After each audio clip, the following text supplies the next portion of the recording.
আমরা এই মুহূর্তে বসে গেছি মধ্যমালাঘাট ৮ দলীয় নাটক মডেল টুর্নামেন্টের চূড়ান্ত পর্যায়ের ফাইনাল খেলা। এই খেলা একদিকে খেলছে নয়ন, কৃষ্ণ, আশা এবং অপরদিকে খেলছে টুকু। যে নয়ন এবং কৃষ্ণের নাম শুনে আশা এবং বাংলা কেঁপে উঠে সেই নয়ন এবং কৃষ্ণকে একাই ঘাম ঝরিয়ে দিল টুকু।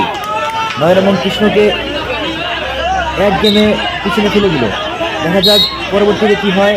আমরা আপনাদের সামনে ছোট্ট একটি ক্লিপ এই মুহূর্তে তুলে নিলাম। আমরা শীঘ্রই এই চূড়ান্ত পর্যায়ের ফাইনাল খেলার সম্পূর্ণ ভিডিও ইউটিউব চ্যানেল গ্রামীণ খেলা জিকে এবং ফেসবুক গ্রামীণ খেলা জিকের মাধ্যমে প্রচার করব। তো দর্শক, আপনারা আমাদের সাথে থাকুন, আমাদের চ্যানেলটিকে সাবস্ক্রাইব করুন, ফেসবুক পেজটিকে ফলো এবং লাইক করে দেবেন এবং ভিডিওটি ভালো লাগলে অবশ্যই শেয়ার করে দেবেন। বন্ধুরা, দেখতে থাকুন এই চূড়ান্ত পর্যায়ের ফাইনাল খেলা।